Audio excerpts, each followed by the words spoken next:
Nací y crecí en una zona muy periférica. Mi mamá, ella siempre tuvo problemas con las adicciones. Ella muchas veces desaparecía de la casa, se iba por días. Yo era cuidada por las vecinas. Algunas personas del mercado donaban algunas cosas. Trataban bien a mi mamá porque era muy simpática, sociable y bonita, pero con el tiempo ella se fue volviendo cada vez más presa de la adicción y yo fui creciendo teniendo que resolver algunos de sus problemas. No eran problemas, sino situaciones de conflicto. Recuerdo que cuando tenía 12 años ella les quedó debiendo a unos tipos que fueron a la casa. Ellos querían agarrarme, llevarme, y tuve que hablar con ellos. No siempre he sido muy hábil para hablar. Entonces pude platicar con ellos sobre el asunto para que me dieran más tiempo para que mi mamá pagara. Por otro lado, en ese mismo periodo, mi papá era ese hombre que sabía lo que estaba pasando. Él sabía de mi existencia, él sabía de mí. De vez en cuando mi papá incluso pasaba por la casa, pero nunca me dio nada. A veces era cosa de parar el carro, bajar la ventana y preguntarme cómo estaba. Decía que si necesitaba algo podía hablar con él y se iba, pero yo siempre necesitaba algo. Y varias veces ya le dije, ya intenté pedirle y él solo escuchaba y decía, es difícil, complicado. Sí, pero me separé de tu mamá por eso. No podía lidiar con sus problemas, entonces ahora ya no puedo lidiar más, solo que entonces las responsabilidades se quedaban para mí. Entonces, a los 12 años terminé teniendo muchas amistades, tenía mucha libertad, me sentía totalmente adulta, dueña de mí misma. Empecé a salir con un chico que trabajaba en un punto de venta de droga, ahí cerca de mi casa, ¿verdad? Y él era un chico un poco mayor que yo, así. En ese entonces él tenía 16 y yo tenía 12. Entonces en mi cabeza no era tanta la diferencia así. Y él tenía una visión diferente así del futuro. Él quería trabajar, quería juntar sus cosas, quería comprarse una moto, cosas así. Y nos enamoramos locamente. Fue una pasión muy, muy avasalladora. Aunque yo tenía 12 años, él fue mi primero en todo, así. Mi primer beso, mi primera relación, mi primera vez. Él era muy cariñoso conmigo. Como él trabajaba en un punto de venta de droga, terminó enterándose de que los tipos estaban yendo a mi casa para cobrarle a mi mamá. Y él habló con su jefe para adelantarle un dinero que después le devolvería ese dinero a su jefe para poder ayudar a mi mamá, para que no me tocara a mí, porque él sabía que los tipos a los que mi mamá les debía eran personas con las que él no tenía mucho poder ni autonomía para decir sí o no. Esos tipos, cuando les debes o pagas o ya sabes, ¿no? Entonces, en un acto de sacarme de esa situación, porque él veía mi desesperación, tanto cuando mi mamá desaparecía y yo me quedaba sola, como cuando llegaba a casa y ella estaba ida y no había nada para comer, o cuando la casa empezaba a quedarse vacía. Era un asco si yo no limpiaba, no se lavaba la ropa si yo no la lavaba. Ella se quedaba 3, 4 días con la misma ropa. Mi mamá, ella solo volvía a ser ella en momentos en los que parecía que ya había pasado el límite en su uso continuo de drogas. Y entonces ella tenía una bajada muy fuerte dentro de la casa. Y entonces cuando ella iba a casa, que pasaba por ese momento de tristeza, de aislamiento, que creo que es un efecto secundario de la droga, es cuando yo la veía en su mejor estado, que ahí ella tenía un poquito de actitud de madre, y entonces todo bien, voy a hacer un arroz. Entonces yo hacía un arroz, freía una carne, ¿me entiendes? Algo así, bien mínimo, esa es la verdad. Y mi novio, él fue mi puerto seguro, porque de mi papá ni siquiera tuve eso. Él se enteró de que los tipos fueron allá, ¿sabes? Y eso hizo que yo me enojara mucho con él, porque no sé lo que esos tipos podían hacerme. Podían venderme, podían usarme, podían esclavizarme, no sé. Aunque yo tenía 12 años, tuve que aprender sobre el mundo del crimen muy temprano, ¿sabes? Vi cosas fuertes desde muy joven, el barrio, las historias, desde chiquita, con amigas, cosas que les pasaron a ellas, ¿sabes? Con personas cercanas. Yo sabía que era una zona peligrosa, pero como era muy querida y muy amada por la gente de ahí, siempre creí que nunca me pasaría nada. Y cuando esas personas irrumpieron en mi casa, realmente creí que ya no estaba segura. Y eso me hizo acudir a mi papá, quien dijo que él no podía lidiar con los problemas de mi mamá, ¿sabes? Y que teníamos que resolverlo nosotras, que él no podía hacer nada, que esos tipos eran peligrosos y tipo llamarme para vivir con él, protegerme, llevarme a su casa, esconderme. Hoy pienso que él no hizo nada por mí. Solo que en esa época yo solo entendía a mi papá. Yo decía, él tiene razón, porque no tenía discernimiento para entender que no tenía razón. Él se equivocó conmigo, él falló conmigo, no cuidó de mí. Pero yo tenía esa relación que era mi apoyo, la persona que estaba ahí por mí para cuidarme, para protegerme.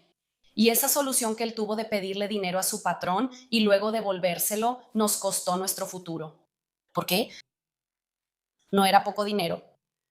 Como mi mamá había perdido su trabajo después de que empezó a volverse adicta y la adicción no tiene hora ni lugar, ella acabó teniendo como una cuenta en la que podía comprar fiado y pagar después. Como ella creció ahí y todos la conocían, le permitieron tener esa cuenta, que era más para la gente de ahí mismo, ¿no? Si no es pagar o no, pagas si te lo llevas o no te lo llevas. Solo que ellos tenían ese dicho, si debes o pagas o no vienes. Entonces su cuenta fue aumentando. ¿Por qué? Porque en su cuenta, cuando ella caía en sus vicios, se juntaba con algunas personas y esas personas también empezaron a sacar cosas a su nombre. Entonces su cuenta fue creciendo. Entonces cuando vinieron a cobrar era mucho dinero. Para nosotros era mucho dinero, mucho dinero. Mi novio logró conseguir ese dinero en un punto de venta de droga y lo pagó. Y a partir de ahí fue una lucha muy grande porque mi mamá no dejó el vicio. Pagó, la cuenta quedó en cero, ella puede seguir comprando fiado porque ya pagaron y perdimos el control. Porque ella tomaba y entonces peleábamos con ella, intentábamos controlarla, intentábamos meterla en la casa, no podíamos internar a mi mamá, no podía alejarla del mundo en el que estaba. Y como que los papeles se invirtieron, yo me volví la madre de mi mamá y mi novio se volvió el padre de mi mamá.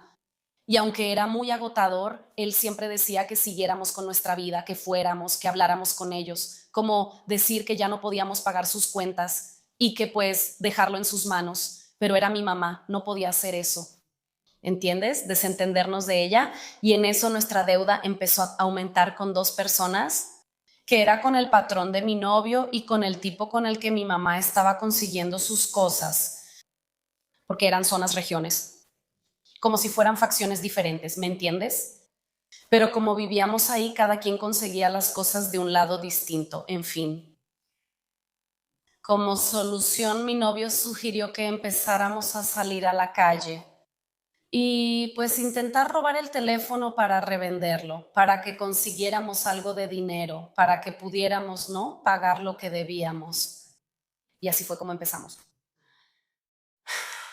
Claro que para mí fue muy difícil, porque enfrentar a alguien, pelear, no era lo que yo quería para mí, no era mi camino, pero primero yo era extremadamente dependiente de él. Segundo, no tenía otra opción, no tenía de dónde sacar. Yo todavía era adolescente, ya tenía como 13 años ahí para 14 y no podíamos buscar otro camino, otra trayectoria.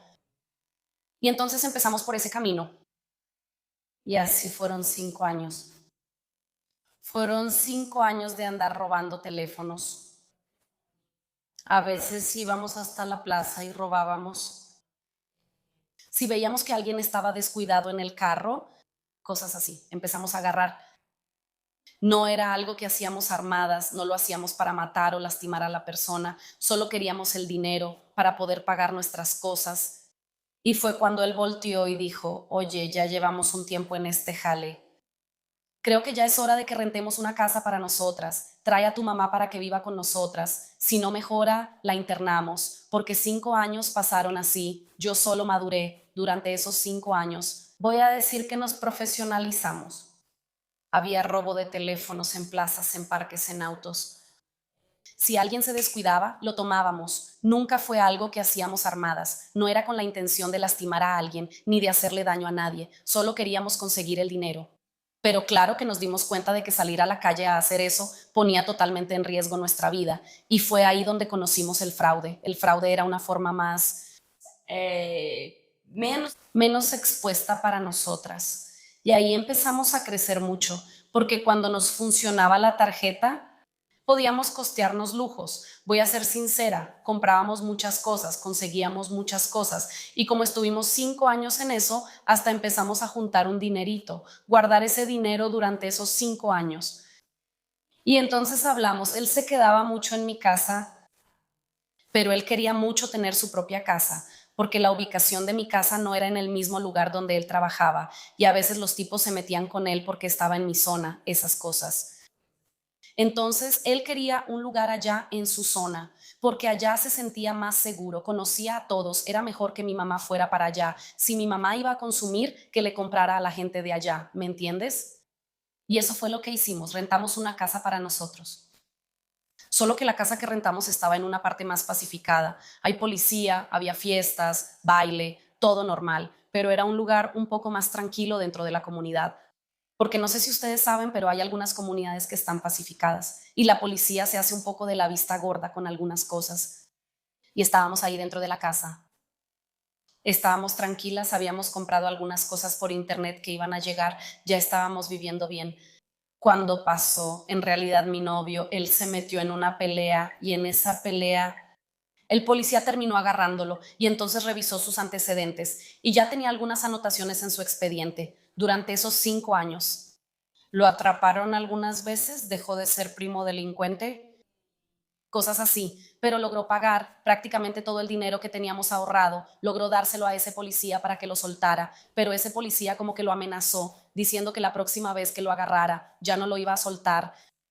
Y fue cuando empezamos a planear otro tipo de situaciones para que pudiéramos hacer dinero de verdad, no sé, intentar hacer algo para crecer de verdad económicamente. Y fue cuando en una de esas estábamos en la casa tranquilos, entraron a nuestra casa, invadieron nuestra casa, invadieron la casa rompiendo todo, eran más o menos las 3 de la mañana.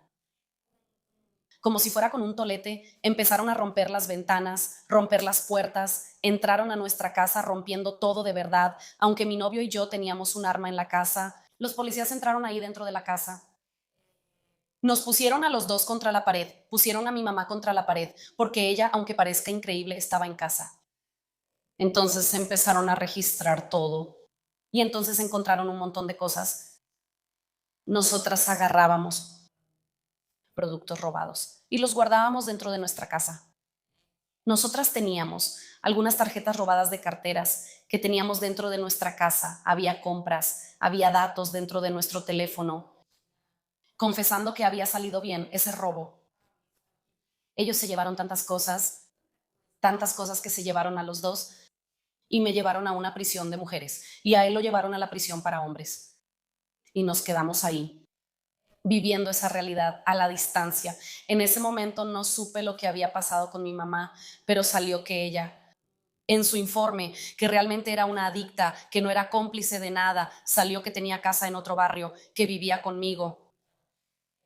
Ella logró alegar que no tenía ningún tipo de involucramiento y ni siquiera sabía lo que pasaba. Yo creo que de verdad no lo sabía, porque vino a hablar conmigo, pero ella perdió por completo su capacidad cognitiva. Ella no tiene coherencia en sus pensamientos, así que ni siquiera podía compartir muchas cosas con mi mamá, porque ella realmente es como si se hubiera quedado débil. Y durante ese proceso en la prisión fue un lugar donde fue muy difícil para mí, porque yo tenía mucha dependencia emocional de mi novio. Fue una etapa en la que entendí que mi papá no me protegió y que por más que yo hubiera sido arrestada porque entré en la vida criminal por esa relación, tal vez si no hubiera entrado en esa relación me habría ido peor. Podrían decir lo que quisieran de mi novio. Él me dio lo que nadie nunca me había dado, que fue apoyo, que fue contención, que fue amor, que fue cariño, que fue atención, que fue un hogar. Porque nosotras vivimos una vida muy buena. Nunca peleamos por traición, por celos, por inseguridad, por nada de eso. Siempre fue una relación de paz. Nosotras hacíamos esas cosas, estaba mal, y entendí eso allá dentro de la prisión.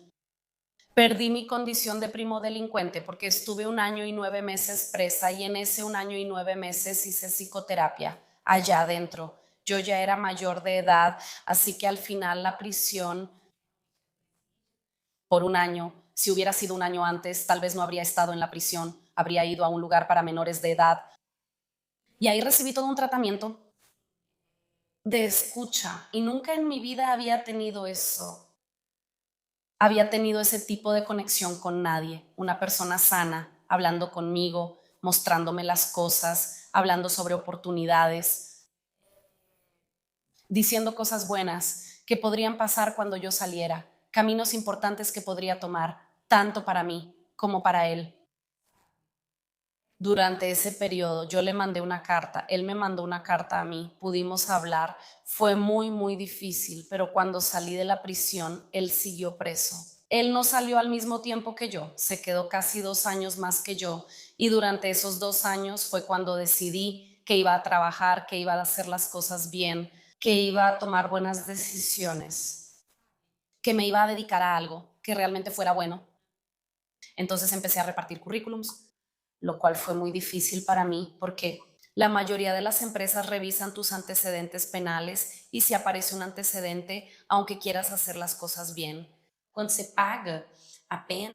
Y muchas veces sigue ahí en tu nombre, a veces desaparece, había personas que lo veían y yo no podía. Entonces fue cuando empecé a trabajar y empecé a trabajar. Mi dinero siempre iba allá, visitaba a mi novio, pero le dije así que cuando él saliera de ahí podía seguir con esa vida, que yo quería tener una vida recta, una vida honesta, una vida digna, que yo había entendido que hicimos todo eso para sobrevivir, que entramos en esa vida para salvar a mi mamá. Eso fue algo por lo que me sentí muy culpable.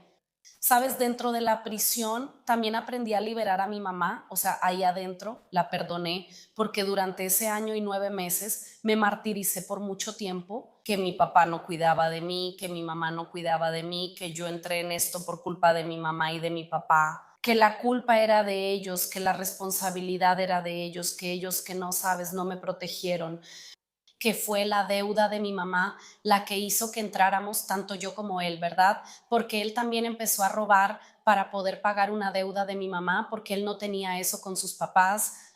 Entonces, así yo quedé muy afectada. Pensé en quitarme la vida porque pensé que yo no valía nada, que solo le hacía daño a todos a mi alrededor. Pero ahí dentro del reclusorio, gracias a los proyectos que había ahí, las trabajadoras sociales y las personas dentro del reclusorio, sentí que no me habían soltado la mano y que ahí dentro podía ver la vida con otros ojos. Entonces así fue necesario ser arrestada, fue necesario aislarme de todos, fue necesario pasar por eso. O sea, por agresión, por la situación, las chicas ahí dentro la pasaban muy mal, en situaciones vergonzosas, con carencias de verdad, pasando muchas dificultades para que yo pudiera darme cuenta de que no era tan mala como las personas que estaban ahí dentro. Había mujeres ahí que, o sea, le hacían mal a su propio hijo, ¿entiendes? Que golpeaba, que vendía, que, o sea, le hacía mal a su propio hijo, mientras que lo que yo estaba intentando hacer era para salvar a mi familia y necesité estar presa para entender que no necesitaba seguir en eso, que no necesitaba vivir dentro de eso. Y una frase que me marcó mucho, que la propia abogada, ¿no?, me dijo en nuestros encuentros, ¿no?, sobre los procesos, fue que o saldría de ahí peor o mejor y que yo podía elegir qué camino quería seguir. Pero, en fin, conseguí un trabajo, empecé a trabajar y entonces dentro de eso muchas personas después de que salí vinieron a hablar conmigo. Esas personas que me querían cuando era niña, que donaban la canasta básica, la vecina que me cuidaba, cuando mi mamá se volvía adicta y cosas así, todos vinieron como para acogerme, felices porque salí de la cárcel diciéndome cosas buenas. Creo que eso fue muy importante para mí, porque durante mucho tiempo estuve aislada de esas personas, ya no hablaba con ellas porque vivía otra realidad con mi novio y él aceptó salir de esa vida conmigo. Así, sabes, conseguir un trabajo, ya no estar en el punto y en fin, esa historia ya pasó hace bastante tiempo. Actualmente llevamos una vida más tranquila, seguimos siendo empleados con contrato, tanto él como yo, pero gracias a nuestro trabajo pudimos montar una estructura y un proyecto de concientización en nuestra comunidad, contando nuestra historia y dando espacio para que otras personas que también pasaron por eso cuenten sus historias. Entonces, por lo menos una vez al mes, intentamos reunir a la gente para poder hablar sobre el trato que recibes dentro de la prisión, ¿verdad? De manera eficaz, digamos, mostramos cómo el mundo allá adentro es cruel, pero tú puedes transformarte para no tener que entrar allá adentro para tener esa transformación. Como él y yo tuvimos que pasar por eso, ¿sabes? Pasamos para aprender y queremos enseñarles a los jóvenes a no tener que ir por ese camino, a no pasar por lo que nosotros pasamos para aprender. Estamos tratando de evitar que sigan el camino hacia la cárcel y eso es algo que llena mucho así mi alma. y mi ser. Es algo que todavía no tenemos financiamiento de ninguna empresa, de ninguna marca. Lo que logramos hacer es con la misma gente de ahí, personas que ya estuvieron presas, quienes ya estuvieron involucrados con el crimen, quienes ya fueron adictos y lograron soltarse, salir. Quienes realmente nos ayudan son las iglesias de la comunidad que reciben despensas, que reciben donaciones de ropa y ellos participan en nuestro proyecto una vez al mes para poder dar voz también, llevar la palabra, ¿verdad?, a los jóvenes y darles un poquito de esperanza. Y personas que así como yo, no fue por falta de esfuerzo, no fue por falta de valentía, no fue por falta de enfoque, de disciplina, no fue realmente falta de educación, falta de una buena crianza, falta de una base familiar que esté estructurada para llevarme y guiarme en el mundo con inteligencia. No tuve quien me enseñara lo que estaba bien y lo que estaba mal, solo vi lo que estaba mal e intenté arreglar lo malo con algo aún peor. Y eso es lo que intento enseñarles a los jóvenes para que no sigan ese camino, porque sí existe un lado correcto, un lado bueno y un lado justo en la vida. Hola, maquetes, ¿cómo están? Me pareció increíble que ella haya logrado usar su testimonio para transformar la vida de otros jóvenes. Me alegra que hayas enviado tu historia aquí al canal. Me gustaría mucho saber el nombre del proyecto, el nombre de la comunidad. Fue algo que no mencionaste. Si estás viendo la historia, déjalo en los comentarios, quién sabe. Tal vez otras personas puedan ayudarte, puede que llegue algún patrocinio. Do tipo, Mai, aún así te agradezco por contarme tu historia, por toda esa transformación y deseo que muchos jóvenes te escuchen para que no tengan que pasar por ese mismo camino. Negligencia total de tu paternidad y de tu dolor. Realmente tiene sentido, ¿verdad? Sentir que no tuviste a tu papá y a tu mamá, ahí tiene mucho sentido. En fin, de verdad espero que este proyecto crezca y que muchas vidas sean transformadas. ¿Tú también viviste una experiencia parecida? De vivir una vida criminal, después lograste salir de eso y transformar eso en algo positivo, resignificar. Mándame tu historia al storiescanaldiadepaula@gmail.com, dale like, comenta, comparte. Un beso.